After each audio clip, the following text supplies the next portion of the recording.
క్రీస్తునందు సహోదరులారా, ప్రభువైన యేసుక్రీస్తు నామములో హృదయపూర్వక వందనాలండి. ముందుగా ఇంత మంచి సమయాన్ని ఇచ్చిన తండ్రైన దేవునికి ప్రభువైన క్రీస్తు ద్వారా కృతజ్ఞతాస్తుతులు చెల్లిస్తున్నానండి. అందరూ బాగున్నారండి. వాక్యం చదువుకొని ప్రార్థన చేసుకున్న తర్వాత పాఠంలోనికి వెళదామండి. మత్తయి గారు రాసిన సువార్త 10వ అధ్యాయం 40వ వచనం. మిమ్మును చేర్చుకున్నవాడు నన్ను చేర్చుకును, నన్ను చేర్చుకున్నవాడు నన్ను పంపిన వాడిని చేర్చుకును. ప్రవక్తను చేర్చుకున్నవాడు ప్రవక్త ఫలం పొందును. నీతిమంతులని నీతిమంతుని చేర్చుకున్నవాడు నీతిమంతుని ఫలం పొందును.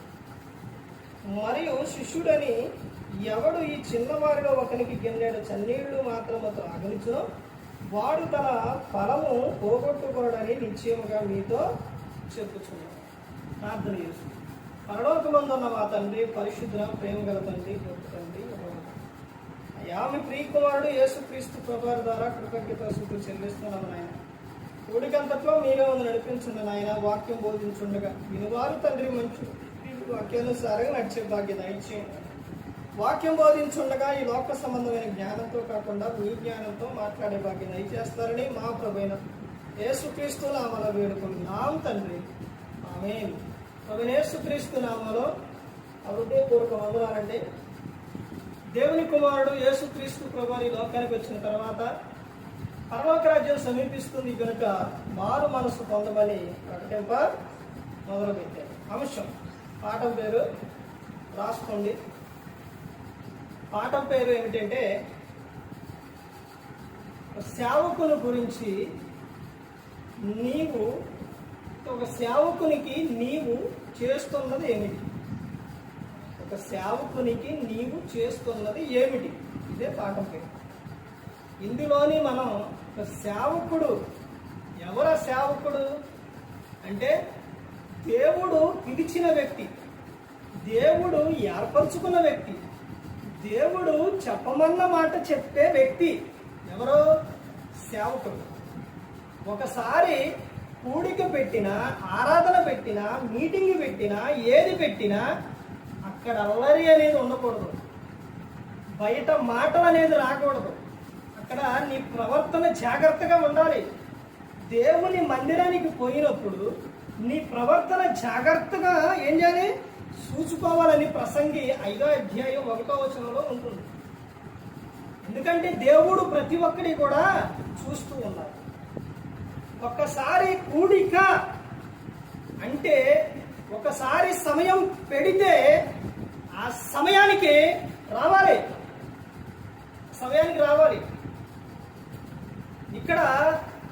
ఎక్కడ ఊరు నాయకులు కూడా దాటిన తర్వాత అవతలకు వచ్చిన తర్వాత 9 నిమిషాలు ఉంది టైం.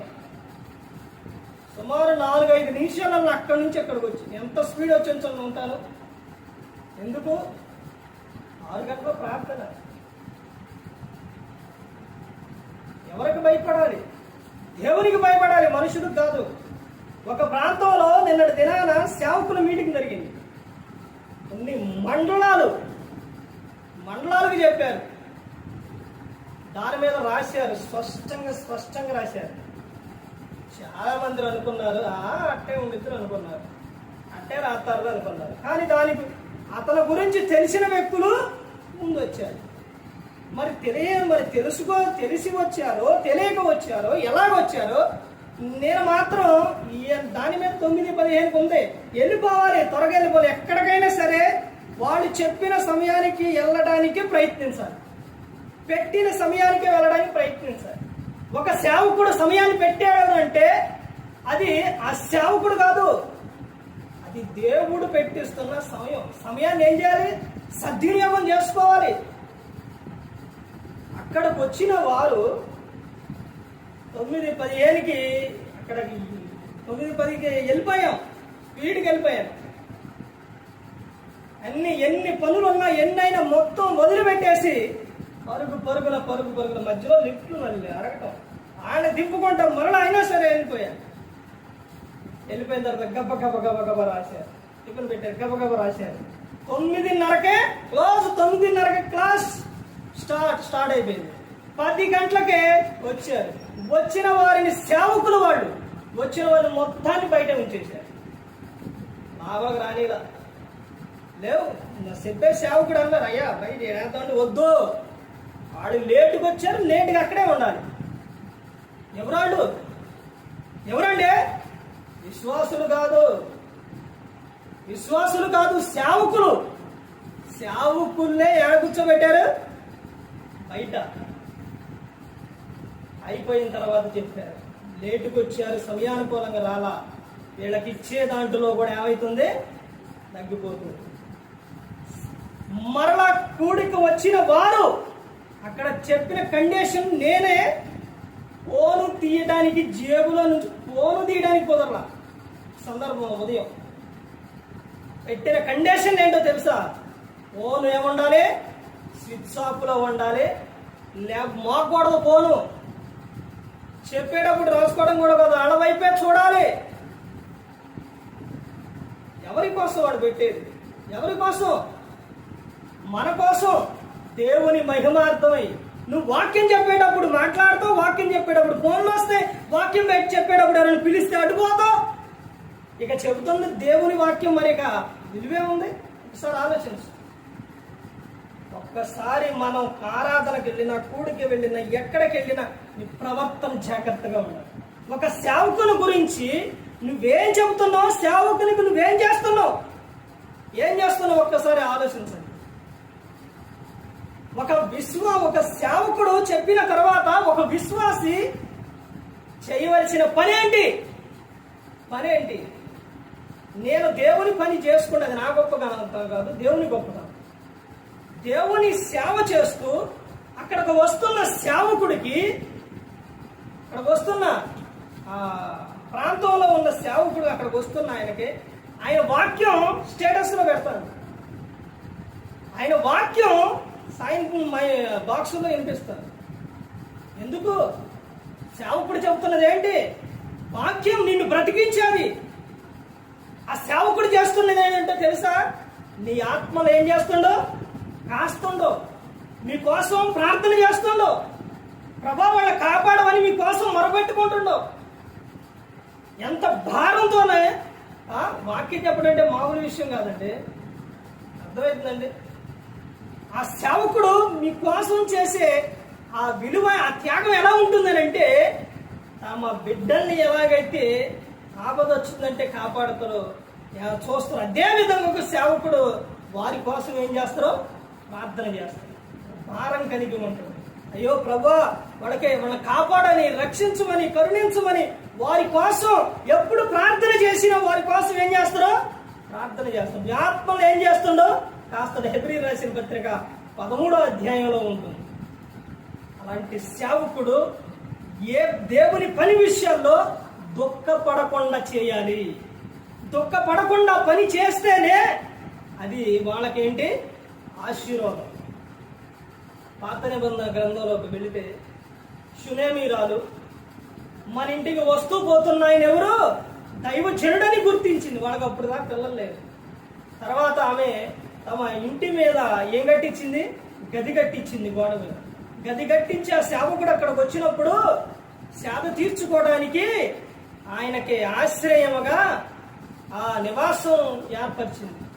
తర్వాత దేవుడు ఆమెకి గర్భఫలాన్ని ఇచ్చింది. తర్వాత అతనికి అనారోగ్యం రావడం, చనిపోవడం, తర్వాత మరలా ఏం చేసిండు? మరలా అతను బ్రతికాడు. ఆ సేవకుడు వచ్చి మరలా బ్రతికించాడు. నీకు ఆపదలో ఉన్నప్పుడు నీ కోసం ప్రార్థన చేస్తున్నావు. నువ్వు బ్రతికిన తర్వాత మరలా నువ్వు శోధనలో పడితే మరలా నీ కోసం ఏం చేస్తావు?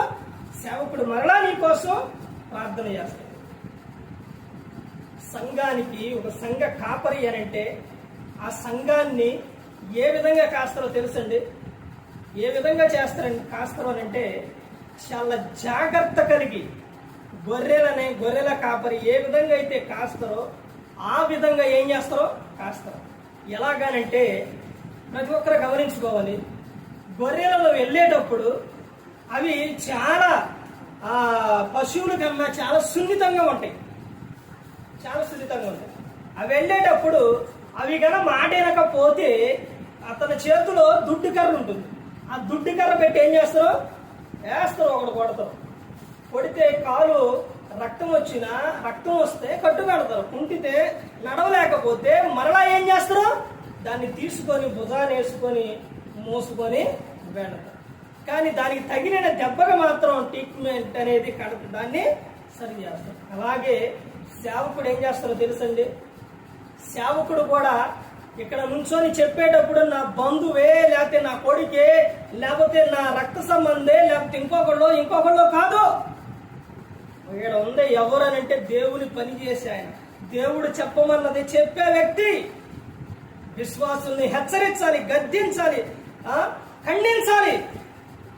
ఆ తర్వాత అయిపోయిన తర్వాత వారికి నొప్పి తగిలింద వారిని ఏం చేయాలి? తర్వాత ఏం చేస్తారో తెలుసండి? వారి కోసం ఏం చేస్తారో ప్రార్థన చేస్తారు. ముందు వారు ప్రభా వారు ఏ విధంగా ఉన్నారో వారిని కాపాడు ప్రభు, వారిని రక్షించు ప్రభు అని ఏం చేస్తారో వారి నిమిత్తం దేవునికి మొరపెట్టుకోండి. ఇప్పుడు అక్కడ గొర్రె కాపరి ఏం చేసిండు? మాట వినకపోతే కొట్టాడు. నొప్పి తగిలిందని ఏం చేశాడు? నడవలేకపోతే భుజాన వేసుకున్నాడు. అదే విధంగా సేవకుడు ఖండిస్తారు, గద్దిస్తారు, హెచ్చరిస్తారు, బుద్ధి చెబుతారు. ఆ తర్వాత దేవునికి ఏం చేస్తారు? కన్నీటితో మొరపెట్టుకుంటాడు వారి కోసం. ఇక్కడ యేసుక్రీస్తు ప్రభువారు చెప్తున్న సందర్భం ఏంటి అంటే మత్తయి సువార్త 10:40 మిమ్మును చేర్చుకున్నవాడు నన్ను చేర్చుకొనును అంటే శిష్యులను పంపుతూ యేసుక్రీస్తు ప్రభువారు చెబుతున్న విషయం. ఇదిగో మీరు ఎడుతున్నారు, మిమ్ముల్ని చేర్చుకున్న వారు ఎవరిని? శిష్యులని. అంటే శిష్యుల్ని చేర్చుకున్న వారు ఎవరిని చేర్చుకున్నట్టు? యేసుక్రీస్తు ప్రభువారిని చేర్చుకున్నట్టు. శిష్యుడిని కానీ చేర్చుకోకపోతే ఇంకా క్రీస్తుని ఏం చేర్చుకుంటారు? ఇదిగో మిమ్మును చేర్చుకున్నవాడు నన్ను చేర్చుకొనును, నన్ను చేర్చుకున్నవాడు నన్ను పంపిన వారిని చేర్చుకొనును. క్రీస్తుని పంపించింది ఎవరు? ఇక్కడికి ఎవరు? తండ్రి అయినా దేవుడు. అంటే క్రీస్తుని చేర్చుకుంటే ఎవరిని చేర్చుకుంటారు? తండ్రిని చేర్చుకుంటారు. తర్వాత చెబుతున్నారు విషయం ఏంటంటే ప్రవక్తను చేర్చుకున్నవాడు ప్రవక్త ఫలం పొందును, నీతిమంతుని చేర్చుకున్నవాడు నీతిమంతుని ఫలం పొందును. మరియు శిష్యుడని ఎవడు ఈ చిన్నవారిలో ఒకరికి గెన్నెడ చన్నీళ్లు మాత్రము త్రాగనిచ్చును వాడు తన ఫలము పోగొట్టుకునడని నిశ్చయముగా మీతో చెప్పుచున్నాను. ఎవరిని చేర్చుకుంటారు?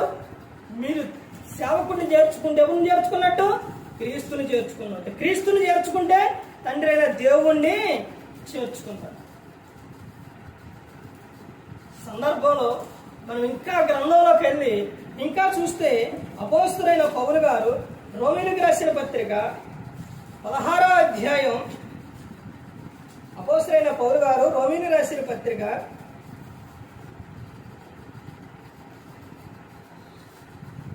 16వ అధ్యాయం 1వ వచనం నుంచి చూస్తే కెంక్రేయలో ఉన్న సంఘ పరిచారకురాలకు ఫీబేను మన సహోదరిని పరిశుద్ధులకు తగినట్టుగా ప్రభువునందు చేర్చుకొని ఆమెకు మీ వలన కావలసినది ఏదైనా ఉన్న ఎడల సహాయము చేయవలెనని ఆమెను గూర్చి మీకు సిఫారసు చేయుచున్నాను. ఆమె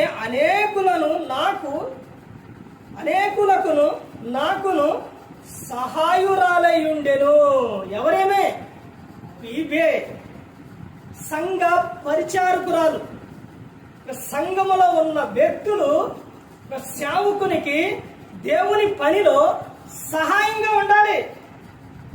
ఏమే అలా ఉంది కాబట్టి అపోస్తలుడైన పౌలు గారు చెప్తున్న విషయం ఏంటంటే ఆమె అనేకులకును నాకును సహాయురాలయుండెను.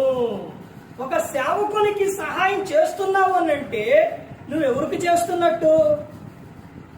దేవునికి చేస్తున్నట్టు. అర్థమైందండి? అంటే సేవకుడు కూడా అర్థం. అందరి సేవకుల గురించి నేను చెప్పట్లేదు.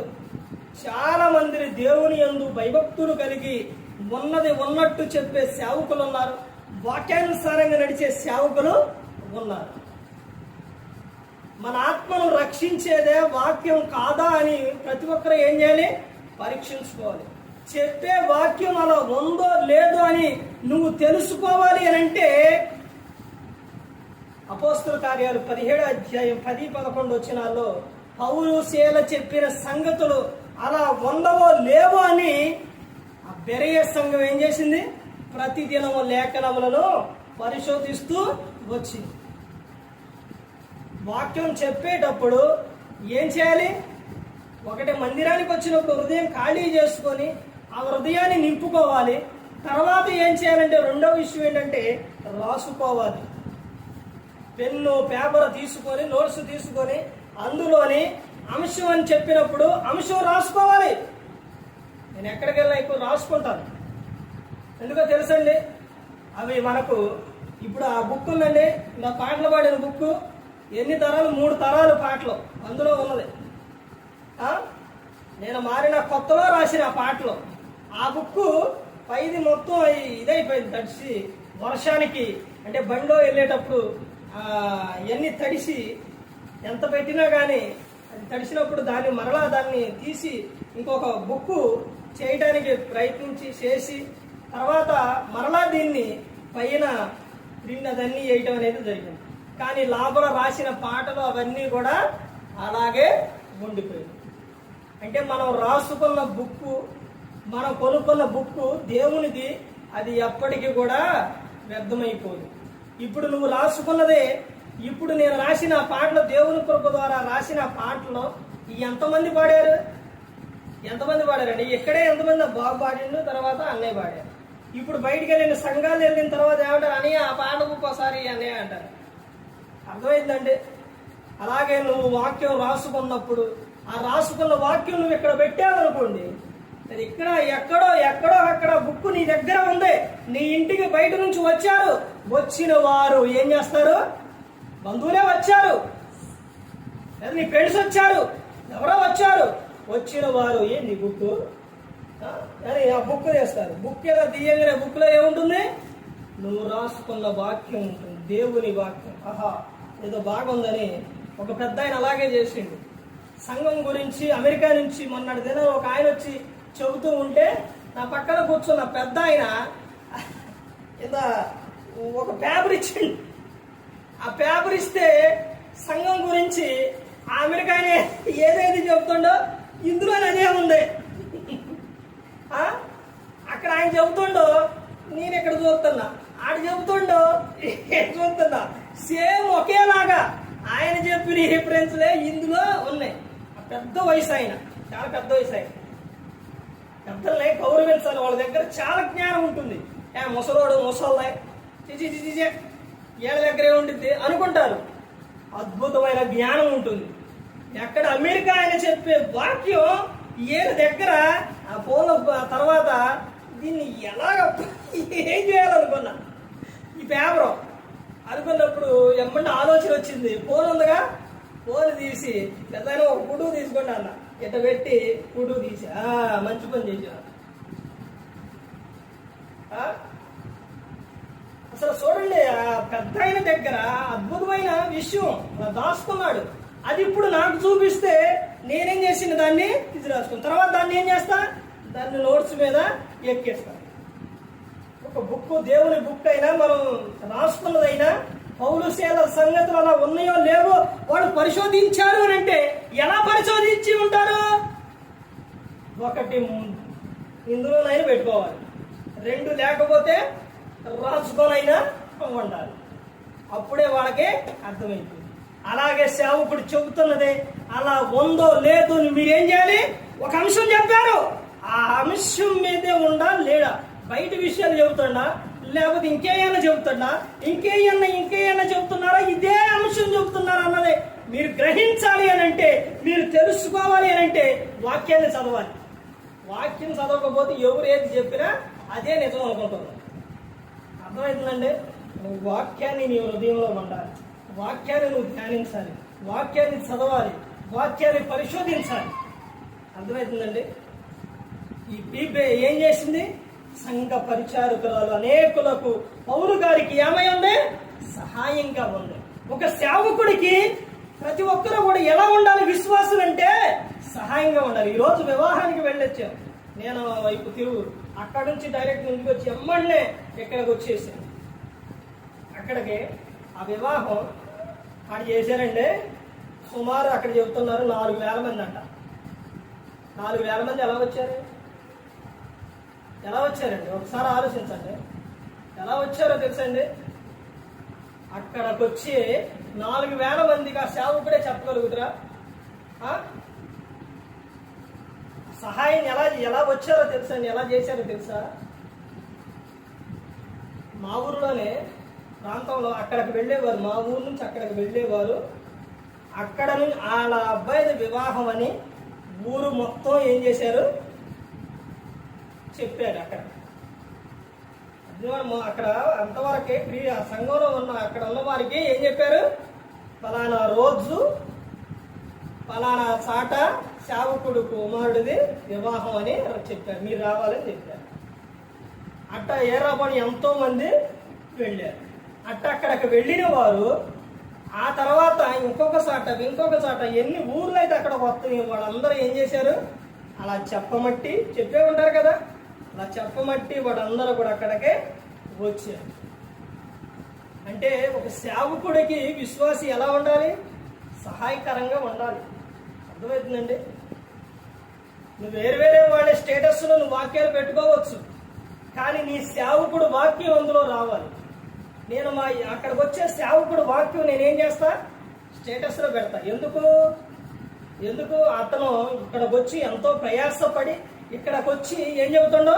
వాక్యం చెబుతుండో, మా కోసం ప్రార్థన చేస్తాడు. ఇప్పుడు నువ్వు ఒక విషయం గమనించండి, ఇది నేను ఎక్కడ చెప్పవలసిన విషయం కాదు, మిమ్మల్ని బాధ పెట్టేదని కాదు, ఎక్కడ చెప్పవలసిన విషయం కాదు. వేరే ప్రాంతానికి ఒక సేవకుడు దగ్గరకి నేను వాడు పిలిచినప్పుడు వెళ్ళినప్పుడు అక్కడ వాక్యం చెప్పినప్పుడు అక్కడ చెప్పవలసిన విషయం ఇది, కానీ సందర్భం కాబట్టి ఇక్కడ చెబుతున్నారు. అర్థమవుతుందండి? ఎవరు అంటే వేరే చాట చెప్పవలసిన విషయం ఇది, కానీ ఇక్కడ చెప్పాల్సి వస్తుంది. ఏంటిదనంటే ఇప్పుడు వేరే ప్రాంతం నుంచి ఒక విషయం అలా కాదులండి, మీకు ఎందుకంటే కొంచెం మీకు బాధ కలగకుండా చెప్తాను. ఇప్పుడు నేను వేరే చాటకి వెళ్ళానండి, వేరే ప్రాంతానికి నన్ను వాక్యం చెప్పడానికి పిలిచాను. ఆడికి వెళ్ళాను, వాక్యం చెబుతున్నాను. ఇప్పుడు అక్కడ సంఘ కాపరి ఒక వ్యక్తి ఉన్నాడు. ఇప్పుడు నేను అక్కడికి వెళ్ళి వాక్యం చెప్పిన తర్వాత అవకాశం ఇస్తే ఒక ప్రార్థన చేసి వెంటనే నేను ఏం చేస్తా? వచ్చేస్తా. నిత్యం వాళ్ళ కోసం ప్రార్థన చేస్తానా? చూద్దాం. నిత్యం వాళ్ళ కోసం నేను ప్రార్థన చేస్తానా? ఎవరు చేస్తారు? అక్కడున్న సంఘ కాపరి చేస్తాం. నేను వెళ్ళి వాక్యం చెప్పి వచ్చేసాను. ఇప్పుడున్న జనం ఏం చేస్తారంటే, అబ్బా ఏం చెప్పిండు వాక్యం అంటే, నేను కాకపోయినా ఇంకొకళ్ళైనా ఇప్పుడు ఇక్కడ ఈ ప్రాంతానికి ఇక్కడికి వేరే సేవకుడు వచ్చాడు అనుకోండి, వేరే సేవకుడికి అతను వస్తారో తర్వాత ఏం చేస్తారో చెప్పి వెళ్ళిపోతాం. ఆత్మలు కాచి ప్రార్థన చేసేది ఎవరు? సంఘ కాపరి. వాడు ఆత్మలు రక్షించేది ఎవరు? సంఘ కాపరి. మరి అలాంటి ఆయనకి గురించి నువ్వేం చేయాలి? నువ్వేం చేయాలండి? అతని గురించి కాదు, అతని వాక్యం, అతను చెప్పిన వాక్యం, ఆ సేవకుడు ఇలా వాక్యం చెబుతుంది. ఇప్పుడు ఆ రోజున అక్కడ అంత జనం వచ్చారు అంటే వాళ్ళందరూ కూడా అక్కడ వెళుతున్న వ్యక్తులు వివాహం అని చెప్పారు. తర్వాత అతను చెప్పే వాక్యం గురించి చెబుతారు, అతను ఏంటన్నది చెబుతారు, ఇవన్నీ చెబుతారు. అర్థమైందండి? కానీ ప్రతి ఒక్కరూ గమనించుకోవాలి, ఎంత సహాయం చేసి ఉంటే పౌలు గారు చెప్పారు. తర్వాత కింద చెబుతున్న విషయం చూడండి, 3వ వచనంలో, క్రీస్తు యేసునందు నా చతపని వారైన ప్రిస్కిల్లాకును అకులకును నా వందనములు చెప్పుడి, వారు నా ప్రాణము కొరకు తమ ప్రాణములను ఇచ్చుటకైనను తెగించింది, మరియు వారి ఇంట ఉన్న సంఘములకు వందనములు చెప్పుడి. నేను మాత్రము కాదు, అన్ని జనులలోని సంఘముల వారందరూ వీరికి కృతజ్ఞులై ఉన్నారు. తమ ప్రాణములు ఇచ్చుటకైనను ఏం చేశారంట? ఏం చేశారు? తెగించారు. ఎవరో? అపోలా ప్రిస్కిల్లా.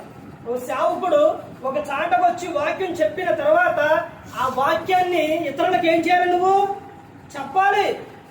అతనికి యూట్యూబ్ ఛానల్ ఉంటే నీ స్టేటస్ లో పెట్టుకోవాలి, లేకపోతే అనేకులకు నువ్వేం చేయాలి? షేర్ చేయాలి. అర్థమవుతుందండి? ఎందుకనంటే మీ ఆత్మలో ఏం చేస్తుండో కాస్తుండో, మీకోసం ఏం చేస్తుండో ప్రార్థన చేస్తుండో, మీకోసం కన్నీరు విడుస్తురు. మీరు బాగుండాలని, మీరు ఫలించాలని, మీకోసం, మీ పిల్లల కోసం, మీ కుటుంబ సభ్యుల కోసం ఏం చేస్తారు? ప్రార్థన చేస్తారు. దేవునికి నరుడికి మధ్యవర్తి ఎవరో? యేసుక్రీస్తు ప్రభువారు. తర్వాత సంఘంలో ఉన్నప్పుడు విశ్వాసుల గురించి దేవునికి చెప్పే వ్యక్తి ఎవరు అని అంటే సేవకుడు. వీళ్ళంత సహాయం చేసి ఉంటే తమ ప్రాణములు ఇచ్చుటకైనను తెగించారంట. ఎవరో? అపోలా ప్రిస్కిల్లా. ఎవరి కోసం? పౌలు గారి కోసం. అలా చెప్పుకుంటూ వెళితే చాలా విషయాలు, ఇంకా కిందకు వస్తే చాలా విషయాలు ఉన్నాయి. అందుకని ప్రతి ఒక్కరు గమనించుకోవాలి. నీకు వీలైతే నువ్వేం చేయాలి? నీకు ఫోన్ ఉంటే స్టేటస్ లో పెట్టుకోవాలి, లేకపోతే ఫేస్బుక్ అయినా, లేకపోతే నీకు యూట్యూబ్ ఛానల్ ఉంటే అందులో పెట్టుకోమని అయితే చెప్పట్లేదులే. కానీ ఈ స్టేటస్ అంటే అది ఏమవుతుందని అంటే ఎన్ని గంటలు ఉంటుంది? 24 గంటలు. తర్వాత ఏమైపోతుంది? వెళ్ళిపోతుంది. అర్థమవుతుందండి? ఆ తర్వాత ఇంకా నీకు అది కన్నా కుదరలేదనుకోండి, నీవు నీ పక్కన వరకు, నువ్వు వెడుతున్న చోటకు నువ్వేం చేయాలి? ఆ సేవకుడు చెప్తున్న వాక్యం గురించి నువ్వు చెప్పాలి. సేవకుడు గొప్పదనం గురించి కాదు, సేవకుడు చెప్పిన ఎవరి గురించి? ఆ దేవుని గురించి. దేవుడు కొంతమంది బైబిల్ గ్రంథంలో వ్యక్తులు ఉన్నారు, 3 వ్యక్తులు. ఎవరనంటే అబ్రహాం గారు. తెలుసుకండి. ఇప్పుడు అబ్రహాం గారి పేరు పిలిచేటప్పుడు ఏమని పిలుస్తారు? దేవుణ్ణి ఏమని పిలుస్తారు తెలుసండి? అబ్రహాము దేవుడు, ఇస్సాకు దేవుడు, యాకోబు దేవుడు అంటారు. అంటే వాడు దేవుడు కాదు, వాళ్ళు నమ్ముకున్న దేవుడు శక్తివంతుడు, గొప్ప దేవుడు. ఎవరు? తండ్రి అయినా దేవుడు అని పాట కూడా ఉంది, పిలుస్తారు. అలాగే ప్రతి ఒక్కరు కూడా దేవుని గురించి ఏం చేయాలంటే ప్రకటించాలి, చెప్పాలి, ఆయన గురించి ప్రచురించాలి. అర్థమైందని క్రీస్తుని గురించి మీకు ఎవరు చెప్పారు అని అంటే బైబిల్లో ఉంది. ఆ బైబిల్ నుంచి ఎవరు చెప్పారు? ఆ సేవకుడు చెప్పిండు.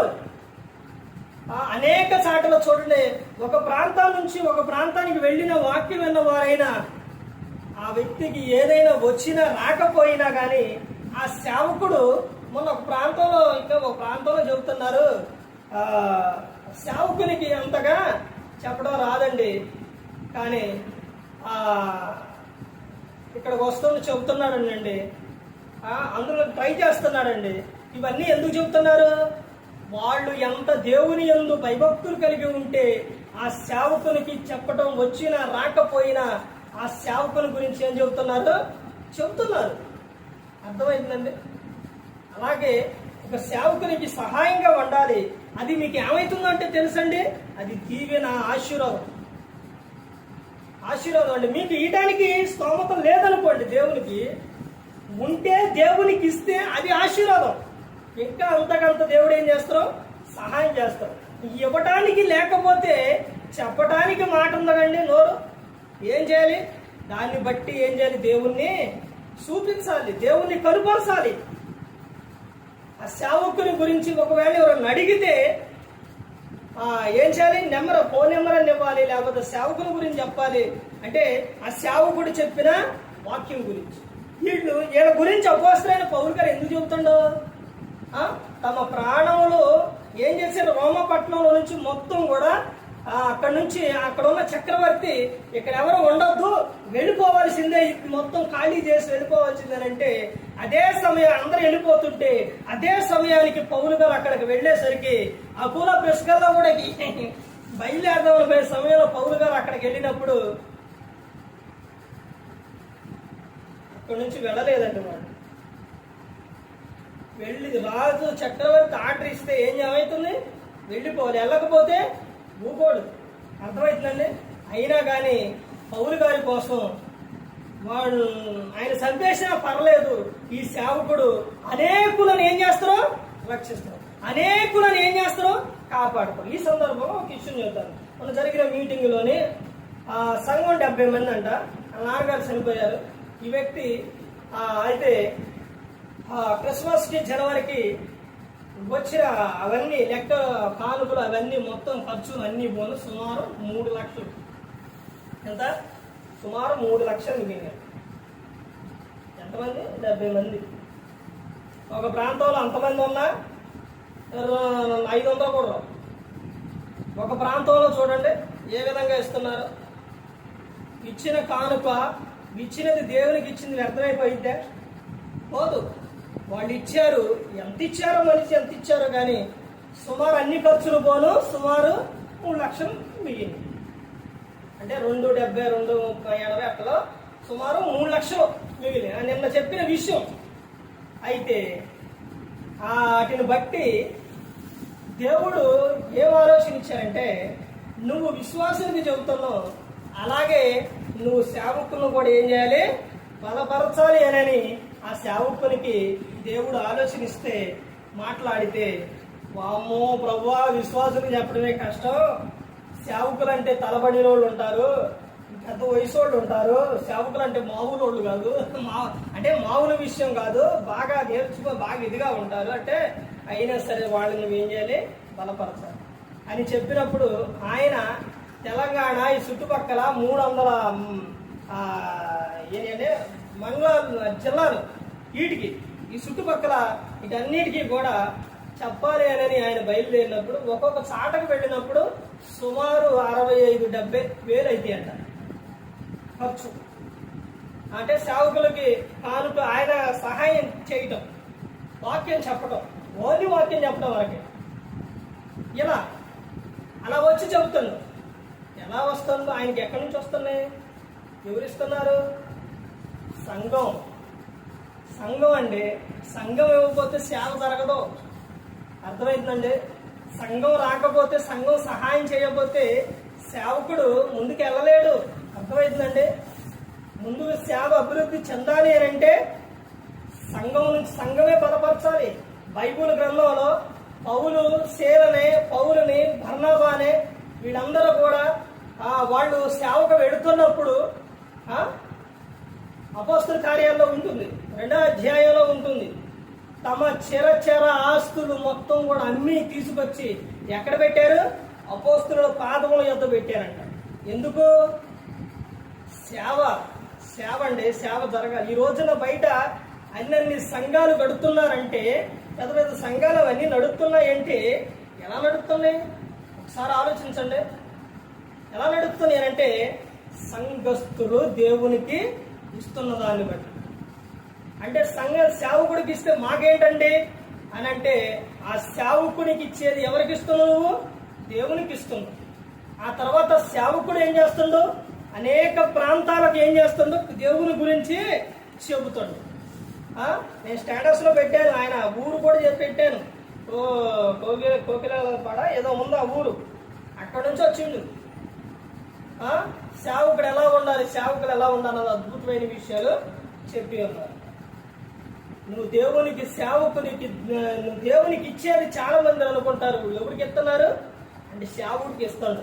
ఆ సేవకుడు తీసుకెళ్ళి తమ ఇష్టానుసారంగా వాడుకోవడానికి కాదు, దేవుని పని నిమిత్తం. ఇప్పుడు అక్కడ నుంచి ఇక్కడికి రావాలి. ఎలాగా ఒకసారి ఆలోచించండి. సంఘం సహాయం చేయకపోతే ఎలా వస్తారు? ఎలా వెళుతారు? సంఘం పంపించాలి, సంఘం ద్వారా వెళ్ళాలి. వీడు చేసిన పని ఏంటి? ప్రాణాలు తెగించారు. ఇప్పుడు వాళ్ళు కూడా డేరాలు కుట్టుకునేవాడే.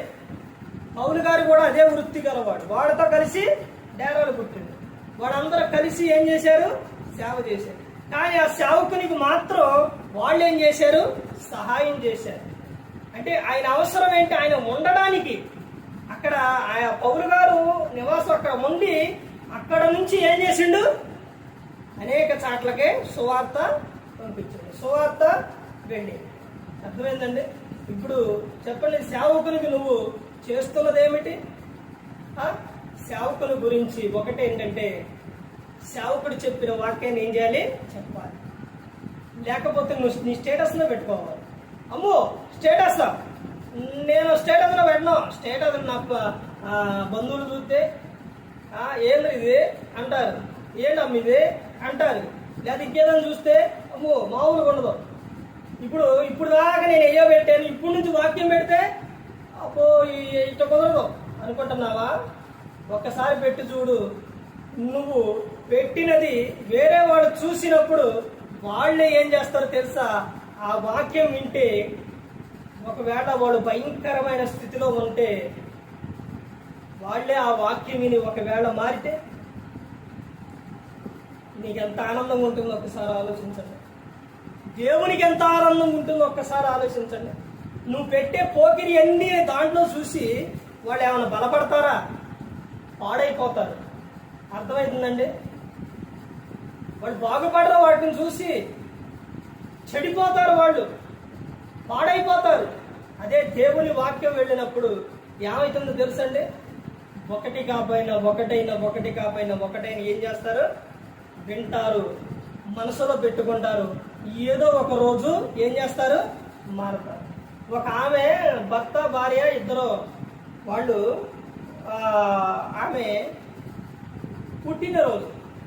పుట్టినరోజు నాడు భర్త అన్నంట నీకేం కావాలో అడుగు అన్నారంట. ఆయన స్త్రీలు ఏమడుగుతారండి? అందరికీ తెలిసింది ఒక చీర కావాలి, నాకు మంచి పట్టు చీర కావాలి, ఇదే అడుగుతారుగా. ఆమె అయ్యడగల ఒక్కసారి 7 గంటలకి 7:30 గంటలకి వాక్యం వచ్చింది, ఒక్కసారి ఆ వాక్యం వినండి అన్నాడు. అంతేనా? వాక్యం వింటవేగా అనని ఇదేదో బాగుంది, గొప్ప ఖర్చు లేదు, ఏం లేదు, వాక్యం వింటమే కదా అని ఆ సమయానికి కూర్చున్నారంట.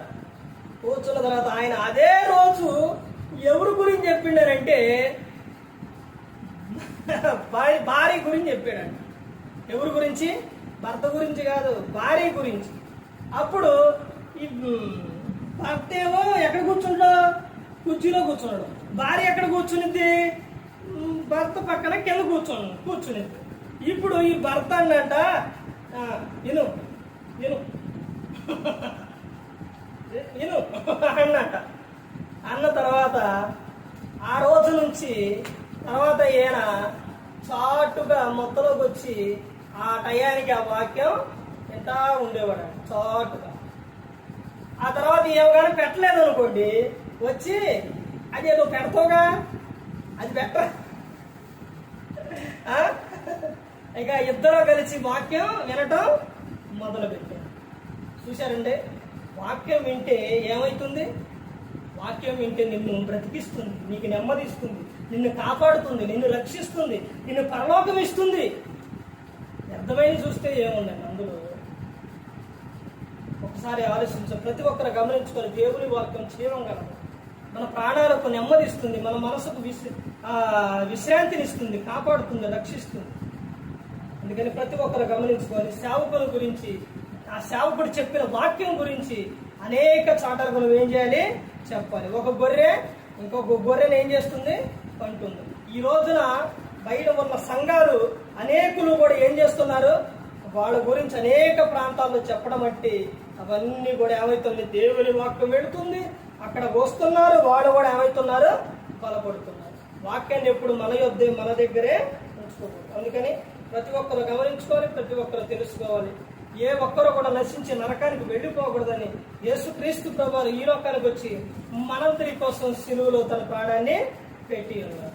మరి ఈ విధంగా నిలబెట్టి మాట్లాడించిన తండ్రి దేవునికి కృతజ్ఞతాస్తుతులు చెల్లిస్తూ, ఇంతవరకు శ్రద్ధగా ఉన్న మీకు ప్రభు పేరున హృదయపూర్వకంగా చెల్లిస్తూ ఈ మాటలు ముగిస్తున్నాను. అందరికీ వందనాలు.